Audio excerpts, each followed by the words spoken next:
하나님, 모든 감사를 올려드립니다. 이 귀한 주일을 저에게 허락해 주셨습니다.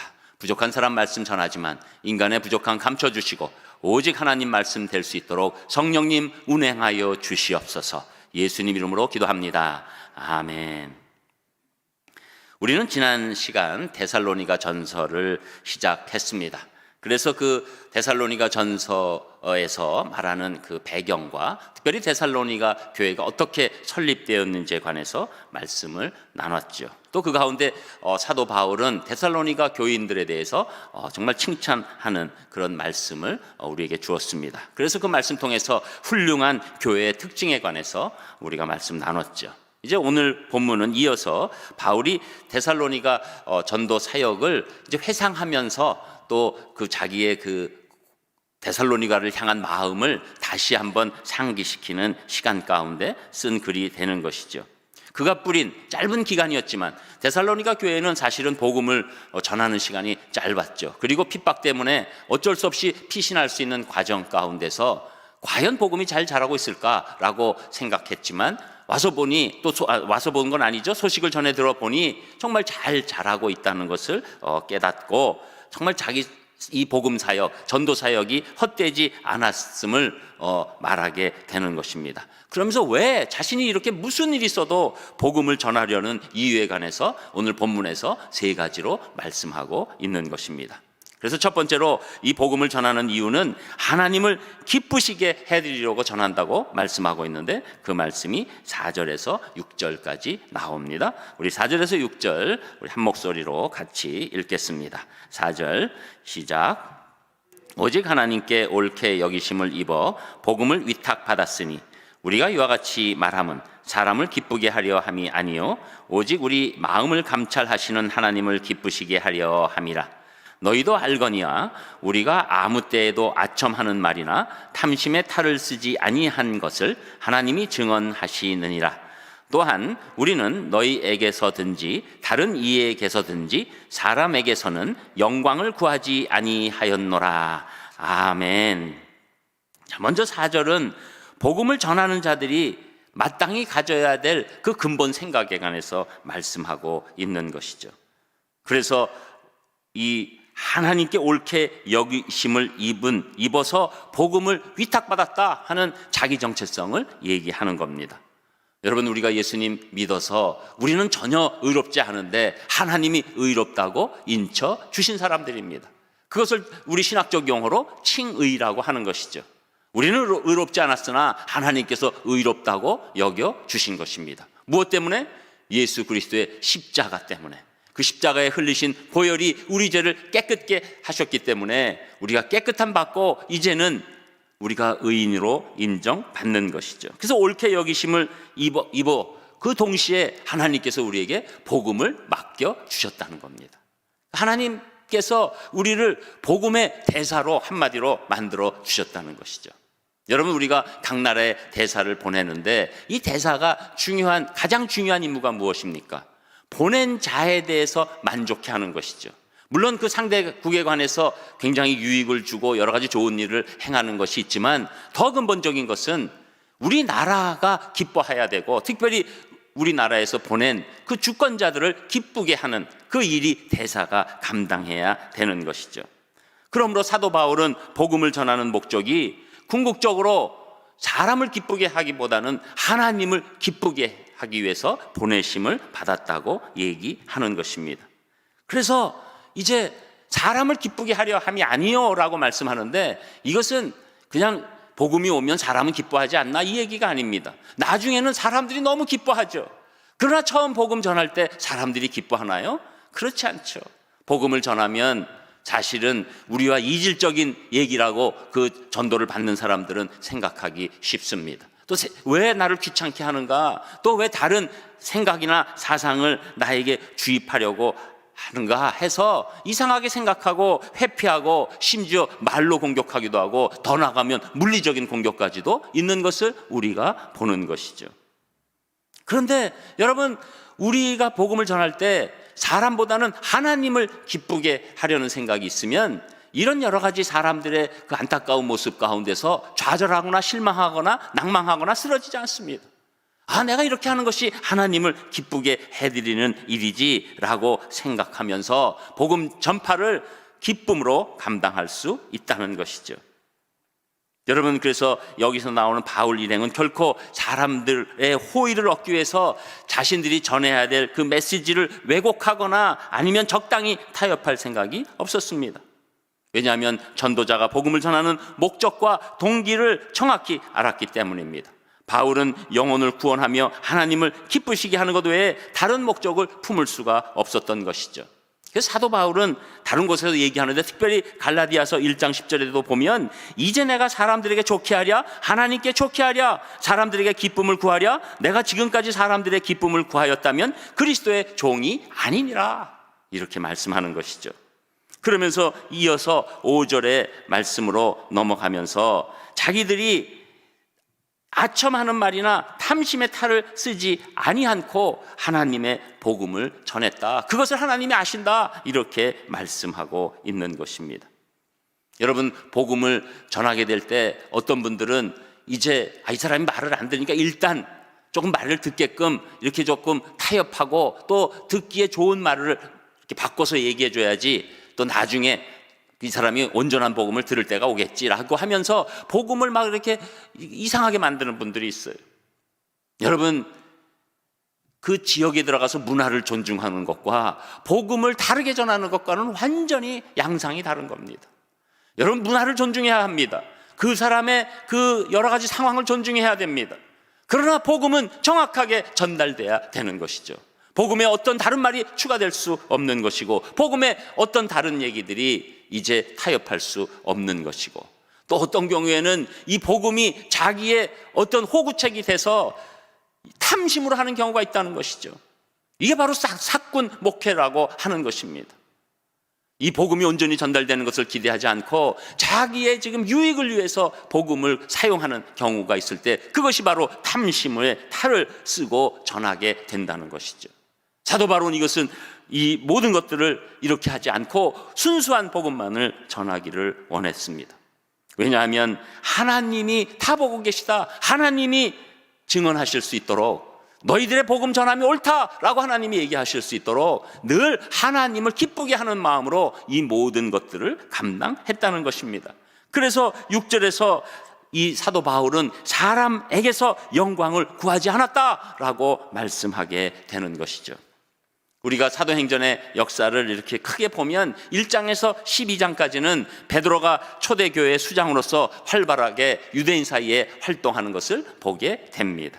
그런데 13장 이후에는 그 사역의 주도권, 선교의 주도권이 바울로 넘어가죠. 그래서 바울은 유대인을 넘어서 이방인들이니까 이 소아시아와 유럽까지 그 수많은 고생을 다 하면서 전도를 하고 교회들을 세웠다는 것을 우리가 잘 알고 있습니다.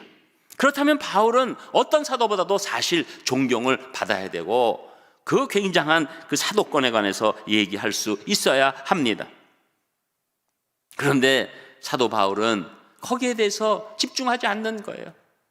융숭한 대접을 받아야 될 사람이지만 그것은 아무런 상관도 없고, 그리고 인간 중심으로 인간의 비위를 맞추는 사역을 하지 않았던 것이죠. 늘 사도 바울은 하나님 중심이었습니다. 하나님만 바라봤습니다. 그래서 사람으로부터 영광 받는 것에 대해서 전혀 관심이 없었던 것이죠. 바울은 하나님 중심 가운데서 이제 사도로서 충분한 대접을 받는 것을 생각하는 것이 아니라 하나님의 영광을 위해서 이 복음을 전하고, 그렇기 때문에 사람들의 태도에 대해서 실망하지 않았던 것이죠. 사도 바울이 왜 그럴 수 있었습니까? 사도 바울은 사람들이 주는 영광의 크기와 하나님이 주시는 영광의 크기를 알았기 때문입니다. 여러분, 우리가 이 세상에 살면서 이걸 알아야 돼요. 하나님의 영광은 사람의 주는 영광과 비교할 수 없도다. 그것이 우리 마음에 있을 때 우리가 이 세상에서 용기 있게 살 수 있는 것이고, 하나님께 기쁨을 드리는 그 삶 가운데 우리가 모든 초점을 맞출 수 있는 것입니다. 그래서 초대교부 크리소스톰은 이렇게 얘기합니다. 진정한 설교자는 자기 영광을 위하여 말하지 않는다. 여러분, 이 설교자가 진정한 설교를 하고 있는 증거는 무엇입니까? 자기 영광을 구하지 않을 때 진정한 설교자가 되는 것이죠. 그런데 여러분, 설교가 조금 뭔가 오염되기 시작할 때 자신의 영광이 드러나도록 직접적이든 간접적이든 얘기하게 되는 것입니다. 여러분, 그래서 이 복음 전도라는 것은, 복음을 전한다는 것은 오직 하나님의 기쁨에 초점이 맞춰져야 온전한 복음 전파를 할 수 있는 것이고, 사도 바울이 복음을 전한 유일한 이유는 하나님을 기쁘게 해드리는 그런 마음 가운데서 이루어지게 되고, 그것이 가장 우선적으로 나타나게 된 것입니다. 저는 우리 사랑하는 산상의 성도님들이, 여러분들이 복음을 열심히 전할 때 이것이 하나님의 기쁨이 된다고 생각하시고, 지금 어려운 상황이지만 복음 전하시는데 힘을 다하시기를 주님의 이름으로 축복합니다. 그리고 두 번째, 사도 바울이 복음을 전하는 이유는 영혼을 사랑하기 때문에 전한다고 말씀하는데, 그 말씀이 7절에서 9절까지 나옵니다. 우리 7절에서 9절도 한 목소리로 같이 읽겠습니다. 7절 시작. 우리는 그리스도의 사도로서 마땅히 권위를 주장할 수 있으나 도리어 너희 가운데서 유순한 자가 되어 유모가 자기 자녀를 기름과 같이 하였으니, 우리가 이같이 너희를 사모하여 하나님의 복음뿐 아니라 우리의 목숨까지도 너희에게 주기를 기뻐함은 너희가 우리의 사랑하는 자 됨이라. 형제들아, 우리의 수고와 애쓴 것을 너희가 기억하리니 너희 아무에게도 폐해를 끼치지 아니하려고 밤낮으로 일하면서 너희에게 하나님의 복음을 전하였노라. 아멘. 7절에서 제가 이미 말씀드린 대로 사도 바울은 자신의 사도적 권위를 모두 내려놓고 누구의 마음처럼 했다는 것이죠? 유모입니다. 여러분, 요사이 이 입양 부모의 그 안타까운 아동 학대로 사실은 이런 얘기들이 많이 그냥 이게 어려워졌어요. 또 부모의 역할도 막 여러 가지로 혼잡해져서 이 딱 비유를 하기에 쉽지 않게 됐지만, 우리 동서고금을 비롯해서 이 유모라는 그 존재의 아름다움이 있는 것입니다. 유모는 옛날에는 종일 수도 있고, 또 어떤 때는 이렇게 옆에서 도와주는 사람일 수도 있고, 또 어떤 상황 따라서 다르지만, 이 유모가 이 아이를 만나서 젖을 먹이기 시작하고 이렇게 키우기 시작하면 어떤 마음으로 바뀝니까? 친엄마의 마음으로 바뀌는 거예요. 여러분, 이게 놀라운 겁니다. 그러니까 젖을 먹인다는 것, 자기의 이 생명이 들어가는 거예요. 그러니까 자기가 낳지 않았어도 젖을 먹이기 시작하면 그 친엄마의 마음이 오는 것입니다. 사도 바울이 그걸 얘기하는 거죠. 자기가 진짜 엄마는 아니잖아요. 근데 사도 바울은 이 유모와 같은 마음으로 늘 대할 때 유순한 그 사랑 가운데 이 교인들을 대하고 있었다는 것이죠. 그래서 그 사랑 가운데 부드러움이 넘치고 정말로 깊은 사랑이 나타났다는 것입니다. 그러니까 사도 바울은 8절에 뭐라고 얘기합니까? 우리가 이같이 너희를 사모하여 하나님의 복음뿐 아니라 우리의 목숨까지도 너희에게 주기를 기뻐한다. 여러분, 엄마의 마음이 그거죠. 여러분, 엄마의 가장 특징적인 것은 엄마와 자식이 둘 중에 하나 죽어야 된다 그러면 엄마는 기꺼이 자식을 위해서 죽을 수 있습니다. 그래서 엄마죠. 여러분, 그래서 우리가 어머님보다 엄마 할 때 그때 우리의 영혼이 살아나는 것이죠. 우리의 삶에 자존감이 넘치는 것이죠. 왜냐하면 나보다 더 사랑하는 그 엄마가 있기 때문에. 사도 바울이 그 마음이었다는 거예요. 사도 바울은 그 엄마의 마음으로 자기의 목숨까지도 교인들을 향해서 줄 수 있는 그 믿음이 있었다는 것이죠. 여기서 말하는 목숨이라는 것은 이 육신적인 목숨을 넘어서 전인격적인 생명에 관한 이야기를 하는 것입니다. 사도 바울은 교회를 세우고 섬기기 시작하면 자기의 이 생명을 다해서 교인들을 사랑하는 거예요. 그 사랑하는 가운데 복음이 전파되는 것이죠. 여러분, 복음 전파는 사랑 없으면 온전히 전해지지 않는 것입니다. 그리고 복음 전파는 영혼을 가장 사랑하는 일이 되는 것입니다. 여러분, 사도 바울은 이것이 그냥 나온 경험이 아니죠. 자기가 유대교에 심취해서 어떤 행동을 했습니까? 그때 유대교에 심취하니까 영혼을 사랑하는 것이 아니라 유대교를 온전히 믿지 않으면 자기가 핍박하고 심지어 예수님 믿는다는 것을 알고 막 이곳저곳에 잡으러 다니고 결국 이 스데반 집사의 순교에 결정적인 역할을 한 것이 아닙니까? 그때 그는 영혼을 사랑한 게 아니라 종교를 지키는 거였습니다. 그런데 예수님께서 다메섹 도상에서 다마스커스 가는 길에 만나주시고 그 영혼을 살려주셨을 때 자기 영혼이 살았다는 것을 알고 예수님이 자신을 얼마나 사랑하는지 깨닫게 됐기 때문에 그 사랑에 보답하고자 다른 영혼이 다 사랑스럽게 보이는 거예요. 여러분, 여기 지금 데살로니가 교인들 언제 사도 바울이 봤습니까? 여러분, 소아시아와 터키 지역, 그리스 지역을 다 다니면서 언제 그 영혼들 봤습니까? 그런데 사도 바울은 그 예수님의 놀라운 사랑을 입고 그 사랑을 보지 못하고 만나지 못한 사람에게 전하는 영혼 사랑이 있어서 영혼 사랑을 하는 가장 강력한 방법은 복음 전파다. 여러분, 영혼 사랑하는데 우리가 위로하고 격려하고 여러 가지 도와주고 구제하고 이런 일들이 있을 수 있겠죠.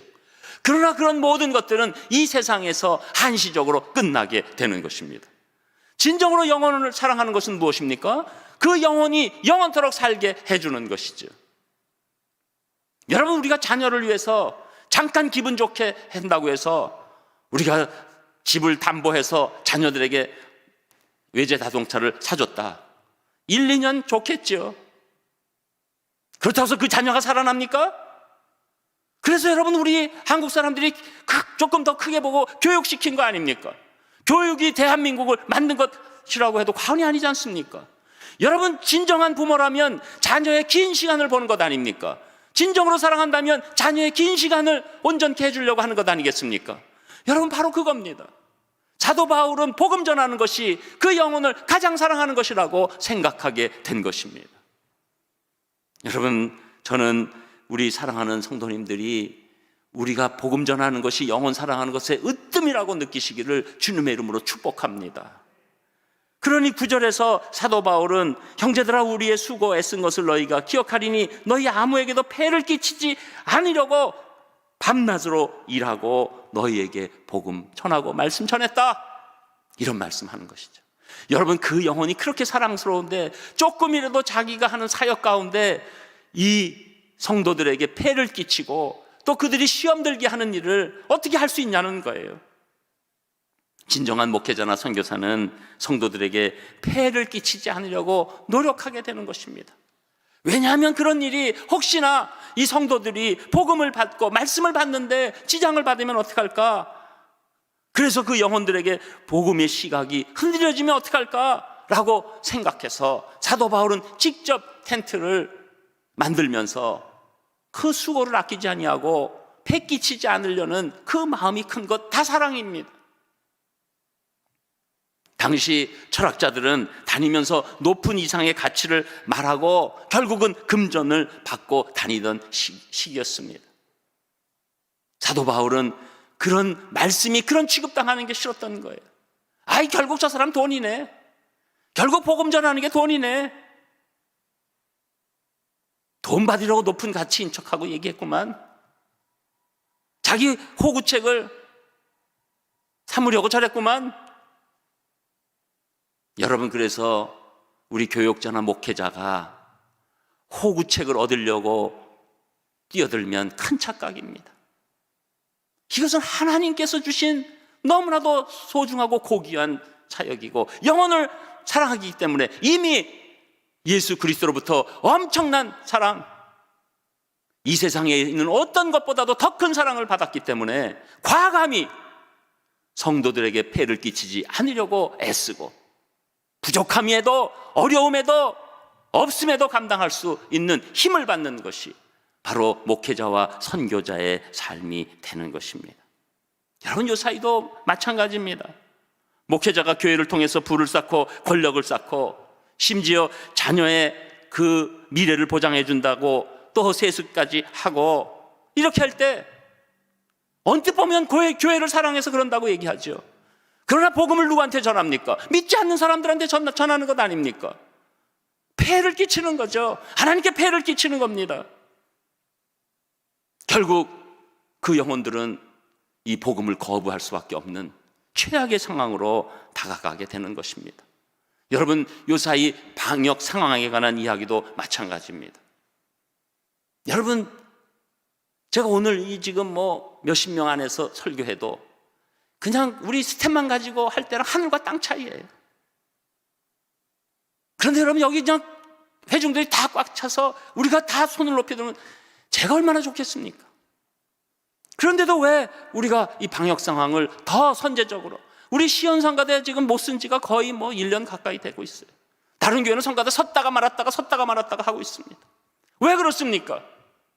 조금이라도 우리의 부족한 모습이 하나님께 폐가 되지 않도록. 여러분, 저는 우리 산상교회 성도님들 믿음이 있기 때문에, 제가 또 여러분들을 신뢰하기 때문에 지금 눈앞에 안 보여도 저는 우리가 코로나가 종식되고 다시 모일 때 이전보다 더 확실히 많이 이곳에서 모여서 눈물의 찬송과 예배를 드릴 줄 믿습니다. 그렇기 때문에 여러분, 오늘도 온라인에 계신 분들 편하게 계세요.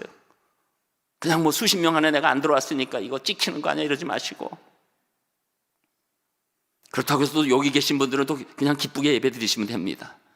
내가 또 이렇게 이런 얘기까지 들으려고 왔나 이러지 마시고.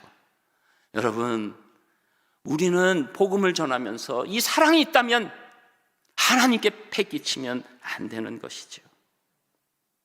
그래서 여러분, 사도 바울의 삶 세상적으로 미련한 것 아닙니까? 자기 가족이 있습니까? 뭐가 있습니까? 그런데 그 엄청난, 지금도 버스 타고 다니기도 힘든 그 거리를 호롤단신 목숨을 걸고 다녔을 때 왜 그렇습니까? 하나님을 기쁘게 해드리고 하나님이 그렇게 사랑하시는 영혼을 자기가 더욱더 복음으로 사랑하기 위해서 그런 일을 감당한 것 아닙니까? 여러분, 이러한 사랑으로 사도 바울이 복음을 전한 것이죠. 여러분, 우리 사랑하는 산상의 성도님들, 이 코로나 어려운 시간이 오히려 여러분들이 주변에 있는 영혼들을 사랑해서 복음을 전하는 귀한 기간 되시기를 주님의 이름으로 축복합니다. 그리고 세 번째로 사도 바울이 복음을 전하는 이유는 사람들에게 믿고 행하게 하려고 전한다고 말씀하는데, 그 말씀이 10절에서 12절까지 나옵니다. 우리 10절에서 12절도 같이 읽겠습니다. 10절 시작. 우리가 너희 믿는 자들을 향하여 어떻게 거룩하고 옳고 흠없이 행하였는지에 대하여 너희가 증인이요 하나님도 그러하시도다. 너희도 아는 바와 같이 우리가 너희 각 사람에게 아버지가 자기 자녀에게 하듯 권면하고 위로하고 경계하노니, 이는 너희를 부르사 자기 나라와 영광에 이르게 하시는 하나님께 합당히 행하게 하려 함이라. 아멘. 10절에서 사도 바울은 너희 믿는 자들을 향하여 자신들이 어떻게 거룩하고 옳고 흠없이 행하였는지 너희가 다 안다, 이 말씀을 하는 것이죠. 거룩함은 하나님께 대해서 경건함을 얘기하는 것이고, 옳음은 사람에 대한 도덕적 기준에 위배되지 않았다는 것을 얘기하는 겁니다. 그래서 이 두 가지를 한꺼번에 얘기하면서 흠없이 행했다라는 것을 말씀하고 있는 것이죠. 데살로니가 신자들은 다 알고 있었어요. 교인들 가운데 그 누구도 바울의 생활에 대해서 비판하거나 고발할 사람이 없었던 것이죠. 그리고 바울의 생활에 대해서는 더더군다나 헌신적으로 살아가면서 성도들을 가족처럼 돌보았기 때문에 하나님 앞에서나 사람 앞에서 사도 바울을 사실 부끄러움이 거의 없는 그런 정말로 아름다운 사역을 감당했습니다. 그리고 11절에 보면 너희도 아는 바와 같이 우리가 너희 각 사람에게 아버지가 자기 자녀에게 하듯 권면하고 위로하고 경계한다. 여러분, 10절에서 자기 자랑하려고 얘기하는 게 아니죠. 내가 이렇게 최선을 다해서 하나님 앞에 경건하고 사람들 앞에 옳고 흠없이 하려는 것은 내가 너희들을 위로하고 격려하고 권면하는데 힘있게 하려고 그렇게 했다는 거예요. 여러분, 어떤 사람의 이야기를 듣게 될 때 그 사람이 그 말과 같은 그런 삶을 보이면 그 말이 들리고 그 말에 순종하고 따라가지요. 그러나 완전히 다르다 그러면 그 말, 너나 잘하세요 이러잖아요. 사도 바울이 그 얘기를 하는 겁니다. 자기 자랑을 하려는 거 아니에요. 먼저 7절에서 사도 바울은 유모의 마음처럼 이들을 아름답게 사랑하면서 양육했다고 말씀하는데, 지금 오늘 11절에서는 아버지가 자기 자녀에게 하듯 했다는 거예요. 아버지가 자기 자녀에게 하듯. 여러분, 아버지 하면 우리가 그냥 훈계로만 생각하기 쉽지만 아버지가 먼저 하는 게 사실은 성경적으로 맞는 게 위로입니다. 아버지가 가족들에게 할 수 있는 정말 처음에 해야 될 힘이 위로예요. 요새 아버지들은 위로를 못 받는다고 하지만 사실은 아버지가 먼저 가족에게 위로해야 하는 것이죠. 물론 그 위로는 자주 일어나는 일은 아닙니다. 그러나 아버지가 하나님 안에서 생활하면서 위로할 때 그 위로는 어머니의 위로보다 굉장히 파워 있게 나가게 되는 것입니다. 왜? 고생하는 거 아는데 그 아버지가 거꾸로 위로하는 것을 보여지기 때문에. 사도 바울은 성도들의 삶과 떨어져 있지 않았습니다. 성도들의 아픔을 알았습니다. 자기가 텐트를 만들면서 그 세상 살기가 얼마나 힘든지 알았습니다. 그래서 요사이도 간혹 가다가 성도님들이, 우리 목회자들이 권면하면, 아유, 목사님들은 세상에서 살아보지 못해가지고 지금 뭐가 뭔지 몰라, 어려운지 뭔지 몰라, 이러는 분들 간혹 있잖아요. 근데 사도 바울은 세상에 지금 어려움을 알았어요. 그래서 교회 나왔을 때 그들을 위로했습니다. 여러분, 아버지가 위로하는 것, 이것은 힘으로 나타나는데 위로로 끝나면 안 됩니다. 아버지의 중요한 역할은 위로 다음에 훈계가 있어야 되는 것이죠. 여러분, 그래서 아버지는 특히 이 엄마 입장에서 볼 때 이름이 남편이잖아요. 왜 남편입니까? 맨날 남의 편만 드니까. 그런데 왜 이 아버지가 남의 편을 듭니까? 자녀들이 세상에 나가서 예의가 없다고, 전혀 삶에 대해서 패턴을 모른다고, 그래서 찍혀서 세상 삶 힘들게 살까봐, 그래서 아이들, 자녀들을 훈계하는 겁니다. 아버지는 세상을 더 알잖아요. 그러니까 훈계하는 게, 야단치는 게 목적이라서 야단치나요? 그게 아니죠. 자녀들이 고생할까봐, 자녀들이 나가서 뭔가 득이 되라고 그 훈계가 있는 것처럼 사도 바울은 하나님 말씀 안에서 훈계를 했다는 것이죠. 한마디로 사도 바울은 이 모든 것들을 위로하면서 하나님의 훈계를 전하게 되는데, 그 결정적인 것은 12절에 너희를 부르사 자기 나라와 영광에 이르게 하시는 하나님께 합당히 행하게 하라. 하나님 보실 때 이 데살로니가 교인들이, 자녀들이 하나님 앞에 합당히 행하게 하라. 그러니까 우리가 복음을 받고 구원받은 것으로 끝나는 것이 아니라 이 땅에서 하나님의 말씀을 받고 합당히 행할 때 하나님께서 승리를 주신다는 것을 사도 바울은 확실히 믿고 있었던 것입니다. 여러분, 이게 중요한 거예요. 우리 지금 대한민국 우리 기독교인들이 꼭 생각해야 될 것은, 내가 믿고 구원받았다는 것을 끝나면 안 되고 믿고 합당히 행하는 그 상황까지 가야 된다는 것이죠. 합당히 행하는 거 어디서 배울 수 있습니까? 말씀으로 배우는 것이죠. 그래서 13절에, 오늘 말씀에서는 포함 안 됐지만 13절에 사도 바울이 뭐라고 합니까? 너희가 우리에게 들은 바 하나님의 말씀을 받을 때 사람의 말로 받지 아니하고 하나님의 말씀으로 받았다. 여러분, 제가 기도할 때 늘 인간의 부족함은 감춰주시고 하나님의 말씀으로 받게 해달라고 기도하는 이유가 무엇입니까? 여러분이 말씀 이쪽으로 듣고 이쪽으로 버리라고 제가 그렇게 기도하나요? 그게 아니죠. 여러분이 하나님의 말씀으로 받고 세상에 나가서 그대로 행하기를 원하기 때문에 그렇게 기도하고 있는 것입니다. 여러분, 그때 우리 인생의 세상에 여러 가지 공격도 있고 여러 가지 함정도 있지만 우리가 승리할 수 있게 되는 것입니다. 마치 아버지가 예의와 여러 가지들을 가르쳐서 세상에 나가서 득되게 하는 것처럼 사도 바울도 복음이 행함으로 연결돼서 세상에서 승리하고 하나님의 복을 넘쳐나게 받기를 성도들 향해서 원하고 있는 것입니다. 저는 여러분들이 복음을 전하시면서 여러분도 믿고 행함으로 하나님의 진정한 복이 넘치고 또 복음을 전한 분들에게 거기서 끝나지 않고 행하실 수 있도록 인도하시는 귀한 분들 다 되시기를 주님의 이름으로 축복합니다. 1839년부터 오직 인도 복음화에 일생을 바친 로버트 와일더라는 선교사님은 대학을 수석으로 졸업할 정도로 뛰어난 인재였습니다. 그래서 좋은 조건이 많았음에도 불구하고 그는 단호하게 인도의 선교사로 들어갔습니다. 30년 이상을 복음을 전하며 3천 마을 이상을 돌아다녔습니다. 그가 뿌린 전도지만도 300만 장에 달했습니다. 거리에서 방황하는 3,300명의 아이들을 교회로 끌어들였습니다. 수많은 영혼들이 그가 전하는 복음으로 구원을 받았습니다. 30년간 전도하는 일에 관심을 가졌던 까닭은 오직 하나님을 기쁘시게 하는 삶을 살려 했기 때문입니다. 그의 고백을 들어보면 이렇습니다. 나는 영국의 웰츠 남작 이야기를 읽고 큰 감명을 받았습니다. 그는 예수님을 만난 후 귀족으로서 섬김받는 위치에서 내려와 섬기는 그리스도를 본받겠다며 남작의 직위를 버리고 재산을 포기하고 오직 복음을 전하며 아프리카의 흑인들을 위해 일하였습니다. 주의 종이 되었는데 섬기는 것 외에 무엇이 있느냐며 주님 발 아래 모든 것을 바치고 복음 전하는 삶을 살았습니다. 나도 그를 본받아 하나님을 기쁘시게 하는 일에 목숨을 드리겠다고 생각하고 선교사의 길을 걸었습니다.